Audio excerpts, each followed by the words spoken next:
Tidak ada kata lain yang bisa keluar dari lidah bibir kami ya Tuhan selain haleluya. Puji Tuhan. Thank you Lord. Gak ada Allah yang seperti Engkau. Gak ada Tuhan yang seperti Engkau. Gak ada duanya Engkau Tuhan. Kalau kami boleh mengenal Tuhan yang menangis, bahkan Tuhan yang berdarah buat kami. Wah, kami gak bisa nemuin itu dimanapun selain di dalam Engkau Tuhan. Maka dari itu sore hari ini hati kami limpah dengan syukur.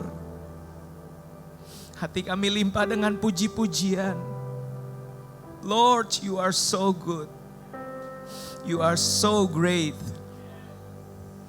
Oleh karena itu Tuhan, karena Engkau Son of Suffering, Tuhan yang sudah menunjukkan apa itu kehidupan, bahkan apa itu penderitaan. Dan sore hari ini kami rindu Tuhan untuk mengenal lebih dalam siapa Engkau dan karyamu yang begitu dahsyat dalam kehidupan kami. Sehingga kami gak cuma terpesona, kami gak berhenti sampai terkagum, tapi kami rindu untuk jadi seperti Engkau. Kami rindu meneladani Engkau di dalam setiap langkah hidup kami. Sore hari ini bicara kepada setiap kami Tuhan, pakai hamba-Mu yang lemah dan tidak ada apa-apanya ini, biar bukan hikmat manusia, melainkan hikmat dari Allah sendiri yang diberitakan di tengah-tengah kami. Hati kami begitu haus akan Engkau, hati kami begitu rindu untuk ditaburkan benih yang murni itu Tuhan. Benih yang suci itu boleh tertanam di hati kami. Boleh bertumbuh bahkan berbuah bagi kemuliaan nama-Mu Tuhan, sehingga dunia boleh melihat dan mengenal bahwa Tuhan yang kami sembah, Tuhan yang hidup, Tuhan yang benar, Tuhan yang mengasihi semua orang. Kami siap untuk menyambut kebenaran firman-Mu hanya di dalam satu nama, nama Tuhan dan Juru Selamat kekasih jiwa kami, Yesus Kristus. Semua yang siap dengarkan firman Tuhan sama-sama kita katakan, amin. Come on, give God's glory. Sebelum duduk kasih dulu tos minimal 50 orang, kebanyakan ya. Bilang sebelah kanan kirimu, Tuhan Yesus sayang sama kamu. Alright, wow. Siapa yang hari ini berbahagia, happy? Malam minggu yang ceria ya, bisa kumpul di hadirat Tuhan, menikmati kebaikan Tuhan dalam hidup kita. Wow, satu anugerah ya. Dan tentunya tadi kita semua kayaknya harus berikan aplaus buat tim Praise and Worship sore hari ini. Ya, yang sudah sukses membawa kita ya untuk lebih lagi merasakan kebaikan Tuhan dalam hidup kita. Ya, tadi lagu-lagu pilihan sangat keren ya, liriknya tuh dalam-dalam banget yang membuat kita semakin ngerasa disayang sama Tuhan dan kayaknya pengen bilang, Tuhan aku mau kasih apa lagi ya, kayaknya ya aku pengen kasih yang terbaik sama Tuhan gitu, karena Tuhan udah lebih dulu sayang sama aku. Wow, dan sore hari ini tentunya aku sangat bersyukur teman-teman, ini pertama kalinya aku boleh melayani di Josh Gen. Ya, tepuk tangan buat Tuhan Yesus. Thank you Kak Agus buat kesempatan diberikan. Ya, aku ketemu sama beliau awal tahun ini di retreat Wise ya, dan kita bisa berkenalan, berfellowship, dan sungguh sebuah sukacita boleh melayani teman-teman semua pada sore hari ini. Dan tentunya sebelum aku boleh menggali lebih dalam firman Tuhan, izinkan aku untuk memperkenalkan diri. Namaku Randy Chandra Dinata, shalom sekali lagi. Ya, dan aku sudah menikah, aku punya seorang istri, namanya Dita Bocil. Dita Bocil boleh, namanya Dita, panggilannya Bocil ya. Bocil baru ulang tahun ya, 8 Agustus kemarin. Ya, di belakang kuenya boleh dikeluarin? Oh enggak ya. Ya, jadi Kak Dita baru berulang tahun kemarin dan kami dikaruniai 2 orang anak. Yang besar namanya Dominic, usianya 10 tahun, dan Emily yang perempuan yang kecil usianya 5 tahun. Ya, jadi puji Tuhan dikaruniai sepasang. Kami melayani di gereja namanya GB Ebenezer, daerah Menteng, Jakarta Pusat. Aku di sana melayani anak-anak usia dewasa muda. Ya, setelah belasan tahun melayani di youth, nampaknya sudah mulai beranjak usia ya. Jadi sekarang dipercayanya dewasa muda dan aku kesini nggak sendiri, nggak cuma berdua, ada namanya Martin. Martin boleh lambaikan tangan ke teman-teman. Ya, ya ini Martin. Siapa tahu jodohnya ada di sini kan? Kita nggak pernah tahu ya. Terus juga ada Farida, Farida boleh lambaikan tangan juga, ya. Jodohnya ada di mana? Di hati Tuhan. Oh di Korea, baik ya. Dan yang terakhir ada Dokter Nia, ya ini Dokter Nia. Oh ini sudah ada jodohnya ya. Kita doakan disegerakan ya nih ya. Oke, puji Tuhan, aku sungguh bersyukur dan saya percaya setiap dari kita sudah begitu rindu untuk mendengarkan firman Tuhan, amin. Saya mau lihat tangan-tangannya yang rindu. Wow, sekali dong berikan kemuliaan buat Tuhan kita Yesus Kristus. Alright, puji Tuhan, teman-teman, hari ini aku rindu untuk membawakan satu tema yang ya tadi sudah dikatakan ya, ngeri-ngeri sedap ya temanya. Karena bicara tentang penderitaan teman-teman. Wow ya, aku beri judul temanya adalah Suffering with Christ. Bilang sama aku, Suffering with Christ. Ya, kita menderita bersama Kristus. Bukan cuma untuk Kristus, tapi bersama Kristus. Nah ini yang menarik dalam kekristenan bahwa Tuhan itu tidak membiarkan kita seorang diri. Tuhan tidak pernah membiarkan kita yatim piatu, tapi selalu ada penyertaan. Karena dia disebut sebagai Allah yang Immanuel. Bahkan ketika orang percaya ya di masa-masa awal kekristenan mengalami penganiayaan, penyiksaan yang begitu hebat oleh salah satunya yang bernama Saulus. Lalu ketika Saulus mengalami encounter dengan terang yang ajaib itu, lalu Saulus bertanya, "Siapakah engkau Tuhan?" Dan yang menarik jawaban Yesus adalah, "Akulah Yesus yang engkau aniaya." Ya, jadi waktu umat Tuhan dianiaya, Tuhan gak cuma duduk di atas lalu bilang oke, good luck, selamat berjuang. Enggak, tapi dia ikut merasakan penderitaan kita. Ya makanya aku gak mau bilang temanya suffering for Christ, tapi aku lebih suka temanya adalah suffering with Christ. Karena dia juga bersama-sama dengan kita. Amin. Nah kita mau belajar sama-sama teman-teman seperti apa sih yang namanya menderita bersama Yesus itu. Ya boleh di next. Kita percaya kita punya Tuhan yang juga adalah guru. Dan ada satu istilah like teacher, like disciple. Bilang sama aku, like teacher, like disciple. Sebagaimana seorang guru itu hidup, maka demikian pula murid-muridnya.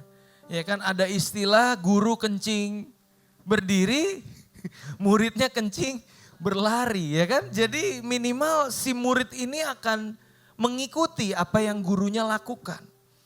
Dan kalau kita pelajari di dalam Alkitab teman-teman bahwa kehidupan Tuhan Yesus selama 33,5 tahun karyanya di muka bumi 2000 tahun yang lalu, kita bisa menemukan atau kita bisa menyimpulkan bahwa jalan hidup Yesus yang adalah guru kita adalah jalan salib teman-teman. Benar apa benar? Ya gak sih? Lahirnya bukan di istana yang megah. Tidak disambut oleh ribuan, ratusan ribu, jutaan manusia yang menanti-nantikan kedatangan dia sang Mesias. Tapi dia lahir di kandang yang hina. Tidak ada yang mengenal dia. Ya kan? Sambutannya sangat minimalis teman-teman. Bahkan di dalam perjalanan hidupnya dia bukan jadi seorang yang kaya raya, seorang yang punya segala fasilitas, nggak punya duit, nggak punya kuasa. Ya kan? Dia menderita selama hidupnya, pas-pasan teman-teman. Ya kan? Bahkan pada endingnya dia berkorban, dia tergantung mati di kayu salib. Dan itulah jalan hidup Kristus teman-teman, jalan salib. Nah kalau sang guru yang adalah pemimpin atas kita memberikan sebuah teladan yang demikian, bukankah kita sebagai murid-muridnya juga harusnya memiliki jalan hidup yang kurang lebih sama? Amin? Wah aminnya pelan. Ya, karena kalau ngomongin penderitaan tuh ya siapa yang mau sih sebenarnya gitu kan. Tapi inilah kehidupan kekristenan teman-teman. Ya, menjadi Kristen artinya kita siap untuk mengikuti jejak sang guru. Yaitu menderita. Nah makanya di Filipi pasalnya yang pertama ayat 29 dikatakan demikian. Sebab kepada kamu dikaruniakan bukan saja untuk percaya kepada Kristus. Melainkan juga apa teman-teman? Untuk menderita untuk dia. Ya kita kan bersyukur ya Tuhan. Dari jutaan manusia, ratusan juta, miliaran orang yang ada di dunia. Engkau memilih aku, mengaruniakan kepadaku. Karunia untuk boleh percaya kepada engkau. Terima kasih aku telah dipilih oleh Tuhan. Kita seringkali mengucap syukur kan? Jadi umat pilihan bisa percaya kepada Yesus. Tapi kan karunianya itu sepaket ya teman-teman. Karunia percaya sekaligus juga untuk apa? Menderita. Nah jadi saya mau tanya sekali lagi nih. Siapa di sini yang siap untuk menderita bagi Kristus? Boleh angkat tangannya. Jangan setengah tiang dong, agak tinggi dong. Orang percaya kan? Angkat yang tinggi. Jangan turun dulu, malaikat mau catat nih. Ya, jadi saya percaya. Oke, yang udah turun boleh ya. Wah semangat banget bro yang itu ya. Saya siap menderita. Wah luar biasa. Tapi inilah kehidupan kekristenan teman-teman. Yang sesuai dengan apa yang Yesus ajarkan. Yang kita temukan di dalam Alkitab. Nah maka dari itu kita perlu berhati-hati dengan, boleh di next, yang namanya prosperity theology. Bukan prosperity burger, karena itu semua suka ya. Tapi ini namanya prosperity theology atau teologi kemakmuran teman-teman. Teologi ini mengatakan bahwa kalau engkau menjadi pengikut Yesus maka otomatis engkau auto nyaman, hidupmu auto kaya, auto sehat, auto sukses, lancar segala-galanya. Oh amin tuh kan, iya. Yang jomblo perjodohan lancar, amin gitu kan. Iya karena teologi ini menjanjikan bahwa Yesus itu adalah juru selamat secara duniawi. Intinya pokoknya ikut Yesus semua beres, masalah itu menyingkir, hidup kita lempeng kayak jalan tol gitu kan. Tapi kan sebenarnya apakah demikian teman-teman? Kita masuk ke masa pandemi ya beberapa tahun yang lalu. Enggak beberapa tahun ya, setahun yang lalu kan masih suasana pandemi. Sadar gak sih teman-teman bahwa yang namanya jadi Kristen itu enggak artinya serba diluputkan, dibebaskan, dilepaskan dari yang namanya tantangan kehidupan. Yang kena COVID itu bukan cuma non-Kristen loh teman-teman. Yang ngalami pergumulan keuangan karena COVID nggak cuma non-Kristen. Kristen pun mengalami. So kemarin harusnya orang tuh mulai rethinking kan, mulai meninjau kembali. Apa iya selama ini yang diajarkan ikut Yesus itu serba makmur, serba nyaman, serba kaya dan sebagainya itu benar. Teologi kemakmuran harusnya mulai tanda kutip nggak laku ya di masa pandemi ya. Karena yang terjadi justru sebaliknya, kita mengalami hal-hal demikian. Karena sejatinya Yesus tidak pernah menjanjikan ikut dia pasti auto, nyaman, kaya, sukses, lancar dan sebagainya. Dia nggak janjikan masalah menyingkir. Yang dia janjikan apa? Penyertaan.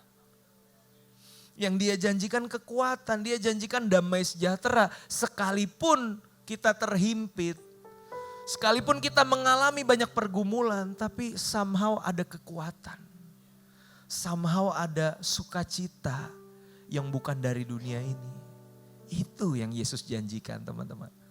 So kita perlu berhati-hati ya, karena akibat dari kesalahan teologi ini, pengertian yang salah mengenai apa itu mengikuti Yesus, maka akibatnya satu, kita bisa meninggikan yang namanya berkat lebih daripada sang pemberi berkat. Ya gak sih? Kita lebih tertarik sama dompetnya Tuhan daripada pribadinya dia. Lebih tertarik kepada Tuhan bisa kasih apa dalam hidupku. Tuhan tuh kadang maaf ya, kadang gak ubahnya tuh kayak jin botol. Yang kita gosok pakai ketaatan. Pakai saat teduh, pakai perpuluhan. Tuhan aku udah kasih ini, udah kasih itu buat engkau. Sekarang mana janjimu? Ya enggak? Nah tapi kan kita mesti sadar bahwa Tuhan bukan alat. Kita alatnya. Ya sih? Kita yang harusnya diperalat, dimanfaatkan oleh Tuhan untuk melakukan kehendaknya. Ya jadi colek kanan kiri, kalau masih gitu ya, ya saling mengingatkan ya. Karena ketika kita meninggikan berkat lebih daripada sang pemberi berkat, sorry to say itu sama dengan penyembahan berhala teman-teman. That's idolatry. Ya, itu yang pertama. Dan yang kedua akibat ini adalah bagaimana ketika Tuhan izinkan kita tidak mengalami berkat secara materi atau jasmani? Masih gak kita setia sama dia? Atau kita mulai ngambek, ya kan? Kita mulai mempertanyakan kebaikan Tuhan, kesetiaan Tuhan. Mana Tuhan janjimu? Katanya kalau aku ikut engkau, semua akan dipermudah, semua akan baik-baik saja. Kata Tuhan, siapa yang ngomong? Gue gak janjiin gitu deh perasaan. Ya, Yesus itu menjanjikan damai, menjanjikan kebahagiaan, sukacita di tengah masalah. Dan itu yang harus kita pegang teman-teman. So apapun yang terjadi, kita tetap berkata Yesus baik. Yesus setia dalam hidup kita. Amin. Nah makanya udahlah ya kita lewatin, jangan terlalu lama di sini. Saya percaya teman-teman semua kalau emang benar baca Alkitab, kalau teman-teman benar-benar pengen kenal Yesus lebih lagi, maka kita akan mulai mempertanyakan kembali apa iya benar ya. Saya nggak mau terlalu menjatuhkan atau menyerang ya, cuma mau menjatuhkan sih iya ya. Sorry ya harus jujur ya. Tapi ya itu kan ya, kebenaran harus dinyatakan ya, harus diberitakan gitu loh. Nah boleh di next ya berikutnya. Nah kalau gitu hidup kekristenan yang adalah jalan salib, itu yang seperti apa? Ya, realnya tuh kayak gimana sih seorang Kristen itu harus menderita bersama Yesus tuh kayak gimana? Matius 16 ayat 24, kita baca bersama yuk. 2, 3. Lalu Yesus berkata kepada murid-muridnya, setiap orang yang mau mengikut aku, ia harus menyangkal dirinya, memikul salibnya dan mengikut aku. Ada term and condition kalau kita mau jadi pengikut Yesus. Bedain cuma sekedar tim hore, cuma jadi Jesus Fans Club sama jadi murid Yesus. Itu dua hal yang berbeda. Kalau ikut Yesus sekedar tim hore, akan ada momen di mana ketika ada tuntutan, ketika ada syarat dan ketentuan, kita bilang aduh berat banget ya ikut Yesus. Ah udahlah, itu bagiannya Kak Agus dan teman-temannya yang heboh-heboh itu. Saya mah ya yang kalem-kalem aja lah, tenang-tenang wae gitu. Gak bisa teman-teman. Kalau kita mau jadi murid Yesus artinya apa? Ada persyaratannya, yaitu apa? Kita harus menyangkal diri dan memikul salib, mengikut Yesus. Amin? Nah kita mau bahas nih satu-satu. Yang pertama, menyangkal diri. Bilang sama saya, menyangkal diri. Waduh, ini gampang-gampang susah ya. Khotbahinnya sih gampang, tapi prakteknya perjuangan memang. Menyangkal diri teman-teman. Seperti apa sih menyangkal diri itu? Deny yourself itu kayak gimana? Simpelnya gini teman-teman, hidup yang menyangkal diri adalah sebuah kehidupan yang beralih dari yang tadinya hidup kita itu self-centered, menjadi sebuah kehidupan yang apa? Christ-centered. Tadinya saya pikir hidup itu tentang saya. It's all about me, myself, and I. Tapi ketika aku sadar aku muridnya Yesus, hidupku bukannya aku lagi. Tapi Kristus yang hidup di dalam aku, dia yang harus jadi pusatnya. Kenapa Nick? Ya kan, bukan lagi tentang aku, tapi tentang Kristus. Kan itu makna baptisan kan? Berapa banyak dari kita yang udah dibaptis? Bukan sekedar jadi basah kan? Tapi lebih daripada itu kita menyadari maknanya. Kita mati bagi diri sendiri, mati bagi dosa, dan kita hidup dibangkitkan bagi Kristus. 2 Korintus 5 ayat 15, ini ayat emas ya, kalau di gereja di youthku tuh namanya Master Plan Youth. Ayat emasnya tuh 2 Korintus 5 ayat 15, makanya keren dihafal. Hafalnya gak semua ayat sih, salah satunya ini 2 Korintus 5 ayat 15 tuh bilang ini, dan Kristus telah mati untuk semua orang supaya mereka yang hidup tidak lagi hidup untuk dirinya sendiri, tapi hidup untuk Dia yang telah mati dan dibangkitkan bagi mereka. Amin teman-teman. Colek kanan kirinya bilang, hidup lu punya Tuhan. Hidup lu buat Tuhan. Bukan milikku sendiri lagi. Amin. Nah, memang kita semua masih on proses. Masih berobat jalan. Ya kan? Ini daging tuh susah emang dilawan. Ya, kita nih masih kadang udah tahu mana yang benar, tapi waktu praktekinnya itu susah.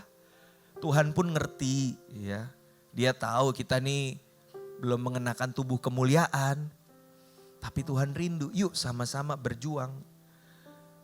Praktisnya kayak gimana? Salah satunya ketika engkau mengalami yang namanya keberhasilan dalam hidup. Penting loh saat kita ngalamin keberhasilan, di situ kita diuji untuk menyangkal diri. Untuk tidak mengambil kredit itu bagi diri sendiri. Tapi kembalikan kemuliaan bagi Tuhan. Ada istilah soli deo gloria. Kemuliaan bagi Dia, bukan bagi dua. Ya kan, bagi Dia, bagi dikit dong, gue juga mau gitu kan. Gak bisa teman-teman. Kembalikan kemuliaan bagi Dia. Karena ketika kita mengharapkan kemuliaan itu, percayalah, motivasi kita pasti meleset. Sikap hati kita udah mulai gak tulus lagi teman-teman. Aku ingat ada satu pendeta yang aku kagumi, namanya Pendeta Ridwan Huta Barat. Ada yang pernah dengar gak? Khotbah, kalau beliau khotbah kan, jangan pura-pura gak tahu loh, gitu kan, dia biasa khotbah kan. Suka nyindir-nyindir gitu. Nah, waktu satu kali aku dengar khotbah beliau secara langsung, dan biasa kan bubaran gereja ada adegan salam-salaman gitu kan. Nah, aku salamin beliau. Ya kan, sebagai jemaat bilang, Om Ridwan, terima kasih banyak Om. Khotbah Om tuh sangat memberkati saya. Terima kasih ya Om. Dan yang menarik apa teman-teman? Tadinya dia tatap wajah saya. Tapi setelah saya puji dia seperti itu, saya bilang khotbahnya memberkati. Dia itu memalingkan wajahnya kira-kira 45 derajat teman-teman. Ini terus ke sini. Terus dia bilang gini, Tuhan jauhkanlah aku dari pencobaan ini. Dia bilang gitu. Dalam hati gue, emang gue setan apa goda-godain dia? Coba-cobain dia gitu kan. Tapi ternyata setelah aku renung-renungkan, dia sedang menjaga hatinya. Supaya dia gak jadi sombong dan ambil kredit bagi dirinya sendiri. Makanya aku bilang, iya gak apa-apa deh Om. Ya Om, monggo Om, misi Om gitu ya. Menarik ya teman-teman, bagaimana kita seringkali mencari puji-pujian itu dari manusia. Kadang kita merasa minim apresiasi, kadang kita merasa kurang diperhatikan. Ya kadang kan Kak Agus di tengah kesibukan dan perhatiannya yang banyak kan kadang kita, ya mungkin Kak Agus bisa melengos lupa bilang makasih sama kita gitu kan. Bapernya setengah mati. Ya kan, tahun depan retret, altar call dia bilang kepahitan. Ya repot nih yang begini kan. Cuak banget ya. Tapi itu bisa terjadi teman-teman. Tapi gini, percayalah Tuhan itu izinkan segala sesuatu bukan tanpa alasan. So ketika engkau mengalami nih yang seperti ini, kadang kita merasa kurang diapresiasi, kita tidak mendapatkan apa yang sesuai dengan ekspektasi kita. Di situ Tuhan sedang menguji. Adakah engkau melakukannya untuk kemuliaanku atau untuk dirimu sendiri? Ya, jadi itu yang pertama teman-teman, ketika berhasil kembalikan kemuliaan bagi Tuhan. Dan berikutnya ketika di dalam perjalanan hidup kita bergumul dengan yang namanya dosa dan ketidaktaatan, maka ketika kita menyangkal diri artinya apa? Kita berjuang untuk mematikan keinginan daging dan mulai menghidupi kehendak roh. Dan itu dibutuhkan penyangkalan diri teman-teman. Jangan kita kutip ayat, ya Kak namanya juga manusia roh penurut, daging lemah. Lah emang bener sih. Makanya Yesus bilang sebelum kalimat itu ada kalimat sebelumnya. Berjaga-jagalah dan berdoalah. Itu bukan buat pembenaran teman-teman, roh penurut daging lemah. Tapi sebuah kesadaran bahwa aku perlu berjaga-jaga dan berdoa. Sangkal dirimu setiap hari karena yang namanya kedagingan itu bisa menyerang kapanpun. Ya kan? Pagi-pagi berdoa, Tuhan aku mau hidup seturut kehendak-Mu. Aku mau dipimpin Roh Kudus. Wah, langsung tuh ujiannya datang. Di lalu lintas ya kan. Lagi asik-asik nyanyi jalan serta Yesus gitu. Ada yang nyalip gitu kan. Nyalip mukanya nyolot lagi gitu kan. Wah, ngajak ribut banget nih orang gitu. Waduh, kalau ngikutin daging apa yang kita lakukan? Kejar balik lah, salib balik, pelototin, palangin kalau perlu. Waduh, ngeri kali gitu kan. Tapi waktu kita mulai sadar, oke, Tuhan, hidupku bukannya aku lagi, Yesus hidup dalamku. Tuhanku aja 2000 tahun yang lalu disalib, masa aku disalib motor udah marah gitu. Malah kita, salibnya beda ya. Tapi kita doakan ya, bukan supaya celaka tapi biarlah Tuhan jamah hidupnya gitu ya. Itu bentuk bagaimana kita menyangkal diri teman-teman. Dan yang berikutnya, ini yang sering kali terjadi juga ketika kita mengalami kegagalan di dalam hidup teman-teman. Bagaimana kita menyangkal diri? Dari situ kita menyadari ketika kita mengalami kegagalan artinya apa? Kita tidak kecewa berlebihan. Dan mulai mengingatkan diri kita bahwa Tuhannya bukan kita. Tuhannya ya Yesus. Jadi dunia tuh gak berputar buat saya. Ya gak sih? Kadang kan kita kecewa kenapa? Karena apa yang kita harapkan gak kejadian. Dan kita mulai marah dan kita bilang kenapa Tuhan? Iya, wah ya gitu. Cuak segala burung ya. Nah itu kan kita sebenarnya lagi disadarkan bahwa sebenarnya dunia tuh gak berputar buat kamu Randy. Dunia berputar buat aku kata Tuhan. Ya kan? Makanya kalau Tuhan izinkan kekecewaan itu terjadi, kita belajar angkat tangan semuanya teman-teman. Ya, angkat tangan terus tepok jidat. Terus bilang gini, hidup ini bukan tentang lu, sebut nama masing-masing. Amin. Iya, tepok jidat, jangan tepuk tangan buat Tuhan ya. Iya, kita harus seringkali tuh mengingatkan diri kita. Oh hidupku bukan tentang aku lagi. Kita gak bisa tuh duduk. Di hati kita ini kan ada tahtanya ya. Kita gak bisa bilang gini, Yesus geseran dikit dong sus. Duduknya berdua yuk gitu. Gak bisa kata Tuhan. Kalau kamu yang duduk, aku turun. Tapi kalau kamu mau aku yang duduk, kamu yang turun. Nah, itu menyangkal diri teman-teman. Gampang? Tidak, makanya kita butuh Roh Kudus ya untuk selalu memimpin kehidupan kita. Amin teman-teman. Itu yang pertama, deny yourself, menyangkal diri. Yang kedua, memikul salib. Nah, apa yang dimaksud dengan memikul salib? Memikul salib artinya kita menderita oleh karena iman kepada Yesus. Ya, ini tidak ada ayatnya di depan, jadi saya mau bacakan buat teman-teman. 1 Petrus pasalnya yang kedua ayat 19 dan 20 dikatakan demikian. Sebab adalah kasih karunia jika seorang karena sadar akan kehendak Allah menanggung penderitaan yang tidak harus ia tanggung. Sebab dapatkah disebut pujian jika kamu menderita pukulan karena kamu berbuat dosa.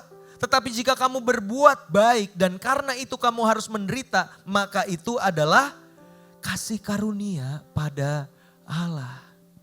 Nah, yang namanya memikul salib itu terjadi ketika apa? Engkau harus menderita oleh karena sesuatu yang bukan salahnya kita.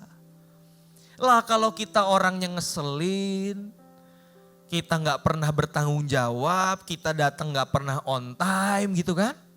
Kita suka berkata yang tidak jujur, terus orang-orang pada sebel sama kita. Jangan bilang itu memikul salib. Itu penderitaan dari Tuhan. Pret, kagak. Itu lo yang bikin sendiri. Ya kan? Makanya aku dulu nih pernah bikin quotes ini agak-agak satir sih ya. Cuma ya gak apa-apa lah aku kutip lagi ya. Kalaupun harus dibenci, pastikan itu karena kecintaanmu kepada Tuhan. Bukan karena kelakuanmu yang apa? Ya sorry to say ya, ini seringkali terjadi teman-teman. Kita jadi batu sandungan buat orang lain. Dan kita bilang ngaku-ngaku itu pikul salib, kagak. Itu salib lu yang bikin sendiri teman-teman. Ya, tapi kita mesti belajar, yuk. Hidup kita itu benar-benar miliknya Tuhan. Jadi kita gak bisa sembarangan jalaninnya. Ya, kita mau semua yang kita lakukan karena kecintaan kepada Tuhan. Kita udah integritas, kita udah tanggung jawab, kita udah hidup takut akan Tuhan. Tapi kok didiskriminasi ya, kok kita diperlakukan berbeda. Oh ternyata karena dia kalungnya salib. Oh karena dia ibadahnya hari Minggu. Itu baru namanya apa? Pikul salib. Udah bener tapi masih dianiaya, itu pikul salib teman-teman. Nah makanya iman yang sejati itu harus di-redefine lagi. Jangan berpikir iman itu sekedar alat untuk melepaskan kita dari masalah. Yes betul. Di satu sisi kadang ya kita berdoa lagi di tengah masalah, berdoa dengan iman. Tuhan tolong, bisa. Tapi di sisi lain kadang iman itu justru menyeret kita ke dalam masalah. Contohnya siapa? Ada 3 anak muda namanya Sadrak, Mesak dan Abednego. Mereka disuruh menyembah patung buatan raja. Nih aku bacain ya. Daniel pasalnya yang ketiga ayat 17 dan 18. Mereka disuruh nyembah patung. Kalau mau aman dan nyaman, jabatannya itu tidak diganggu gugat, apa yang mereka lakukan? Ya nurut aja nyembah patung, ya lu lagi di bangsa buangan yang gak ada yang tahu ini, udahlah lu jauh dari Israel gitu kan. Tapi menarik yang mereka katakan teman-teman. Di ayat 17, Sadrak, Mesak dan Abednego berkata demikian. Jika Allah kami yang kami puja sanggup melepaskan kami, maka ia akan melepaskan kami dari perapian yang menyala-nyala itu dan dari dalam tanganmu ya Raja. Iman bukan? Iman. Dia percaya bahwa Tuhan yang dia sembah sanggup menolong. Tapi enggak titik teman-teman, ada komanya, ada lanjutannya di ayat 18 dikatakan. Tetapi apa? Seandainya tidak, hendaklah Tuanku mengetahui ya Raja bahwa kami tidak akan memuja dewa Tuanku dan tidak akan menyembah patung emas yang Tuanku dirikan itu. Wow, itu iman. Tetapi sekalipun tidak, berani gak berdoanya gitu? Tuhan aku pengen ini Tuhan, aku udah rindu Tuhan, aku udah menginginkan ini dari kapan tahu Tuhan, please dijawab titik, gitu gak? Kasih koma gak? Kasih ruang gak buat kedaulatan Tuhan? Kasih ruang gak buat kita berkata sekalipun seandainya tidak, biarlah kehendakmu yang jadi. Itu part of faith teman-teman. Kita mesti belajar untuk punya iman yang seperti ini. Seorang hamba Tuhan almarhum pendeta Bigman Sirait pernah berkata, iman yang besar sanggup memindahkan gunung. Benar nggak? Ya kan?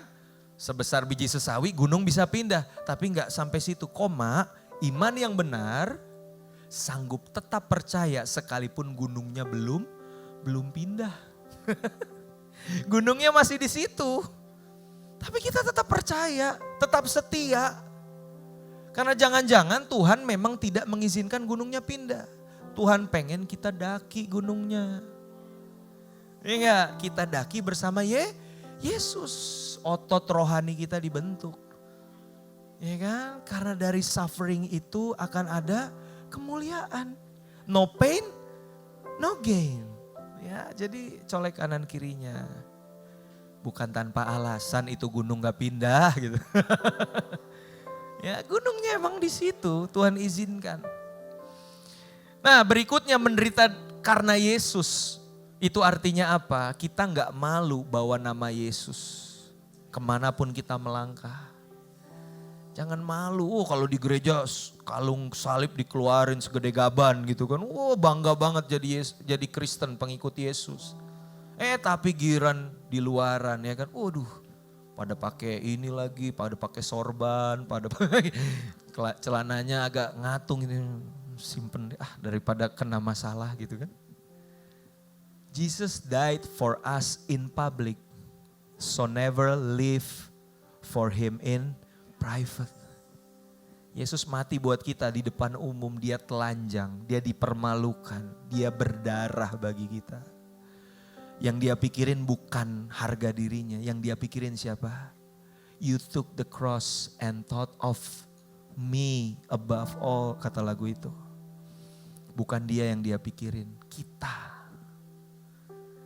Jangan malu jadi Kristen. Amin. Jangan malu bawa nama Yesus. Sekalipun mungkin dibilang fanatik. Eksklusif banget keselamatan di dalam Yesus. Enggak lagi, semua bisa masuk surga. Habib pun bisa. Katanya demikian. Tapi kita bilang apa? Sorry, bukan saya yang ngomong. Yesus yang ngomong. I am the way, the truth, and the life. And I believe in him. Amin. Memikul salib.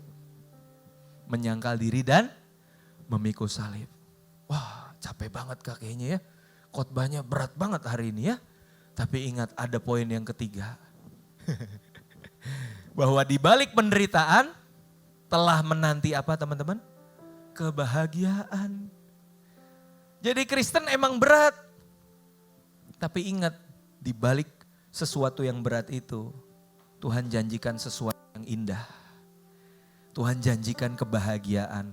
Makanya di Matius 5 ayat 10 sampai 12 ya teman-teman nanti baca sendiri ya. Intinya Tuhan katakan berbahagialah mereka yang dianiaya oleh sebab kebenaran. Dianiaya oleh karena namaku kata Tuhan. Bahkan kalau bahasa Inggrisnya blessed are you, diberkatilah. Jadi paradoks kekristenan berkata ketika kita menderita justru di balik itu ada apa? Kebahagiaan. Ya. Dan ini gak cuma sekedar kata-kata indah teman-teman. Bukan sekedar teori. Tapi murid-murid mempraktekannya. Kisah Rasul 5 ayat 40 sampai 42. Nah ini kayaknya harus saya bacakan teman-teman. Kisah Rasul pasalnya yang kelima ayat 40 sampai 42. Ini murid-murid habis disesah, habis dianiaya. Oleh karena mereka gak henti-hentinya menginjil, memberitakan tentang nama Yesus. Lalu para pemuka agama mengumpulkan mereka. Mereka memanggil rasul-rasul itu lalu menyesah mereka dan melarang mereka mengajar dalam nama Yesus. Sesudah itu mereka dilepaskan. Mungkin scene-nya gini ya, habis ditangkap, digebugin gitu ya. Terus dilepasin. Mungkin kita nih abis nginjil terus dilaporin. Kristenisasi, bawa ke polisi. Waduh, dilaporin ke polisi, diinterogasi terus diancam.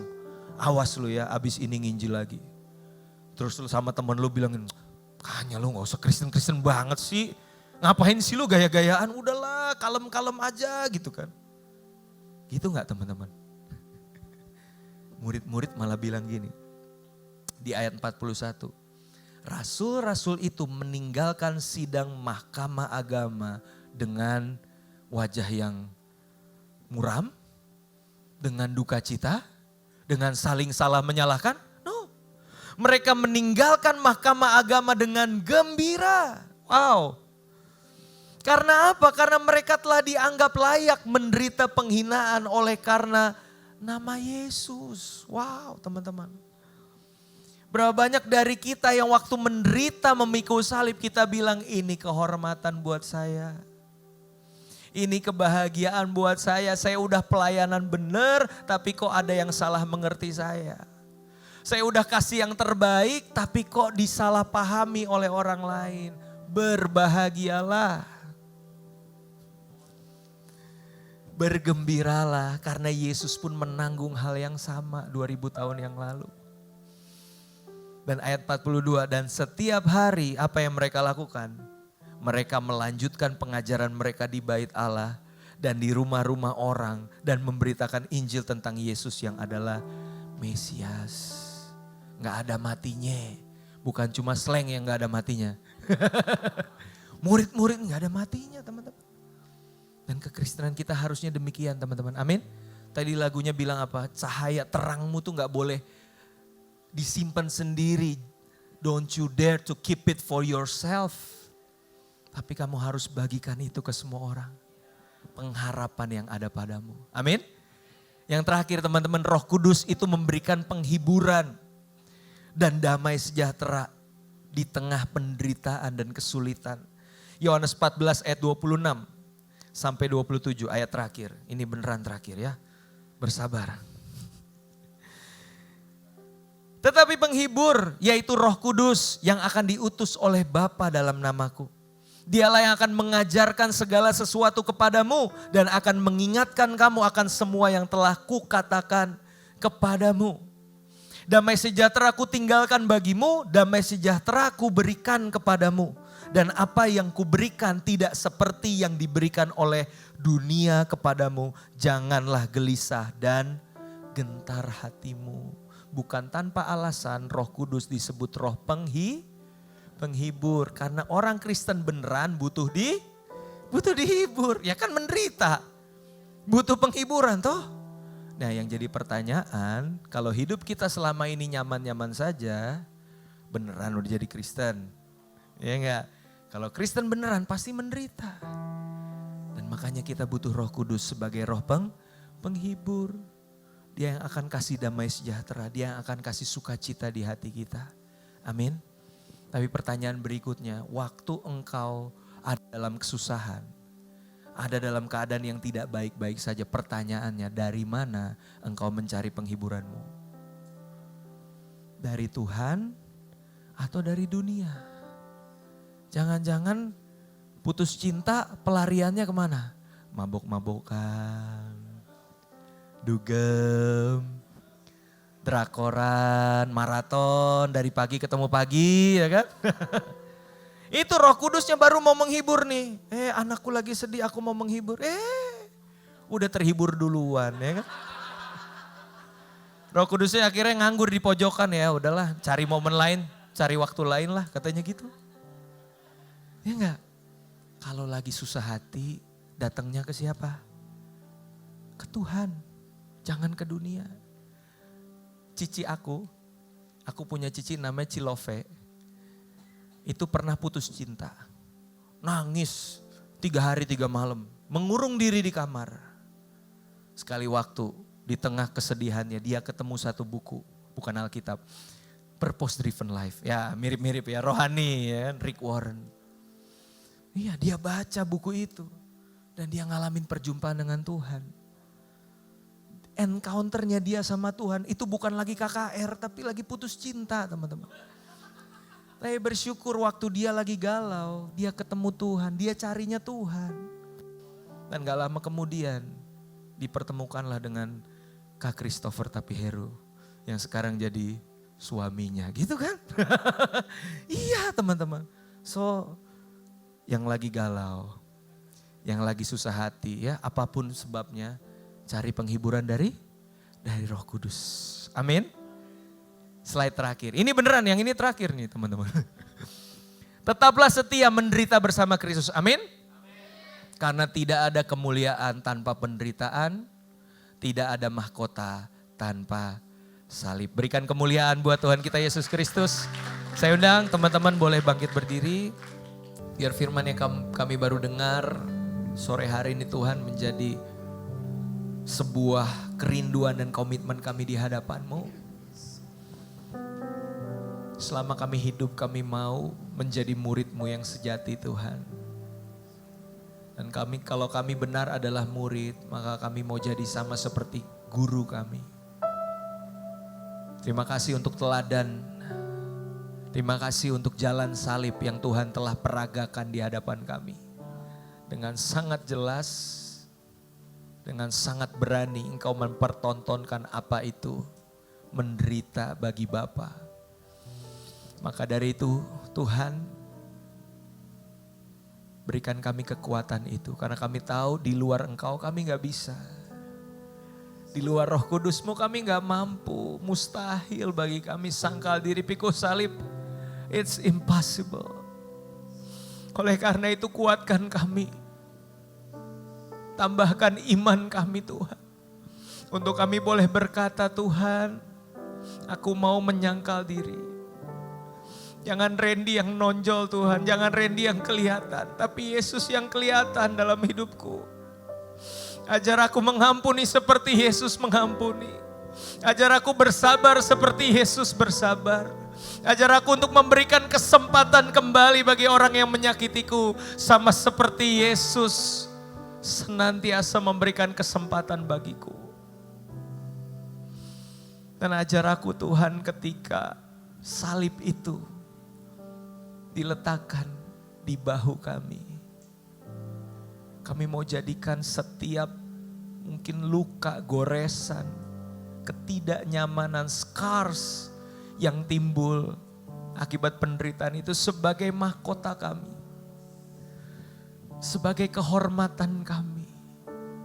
Boleh menderita bagi nama-Mu Yesus. Berikan kami tekad dan kemauan itu. Sehingga garam itu boleh menjadi berkat di tempat yang tawar.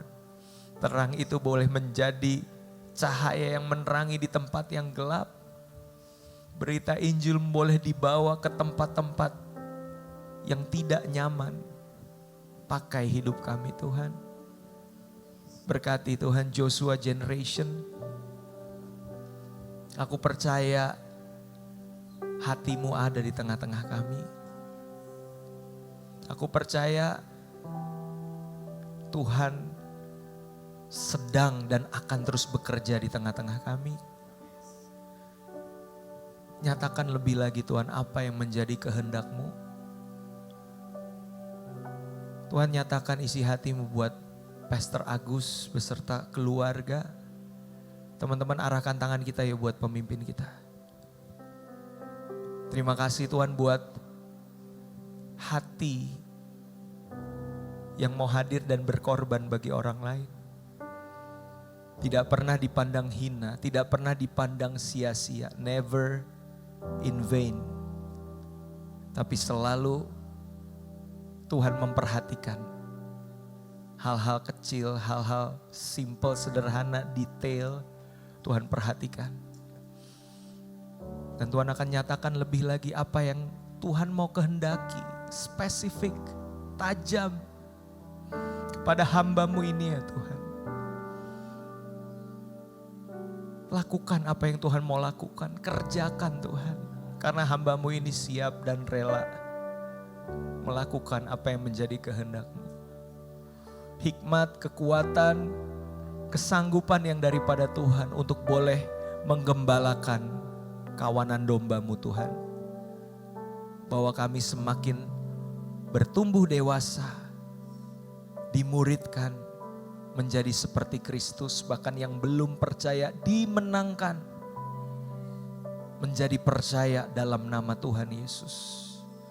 Dan semua teman-teman yang berjeri lelah di Joshua Generation, aku percaya berkat Tuhan melimpah bagi setiap kami.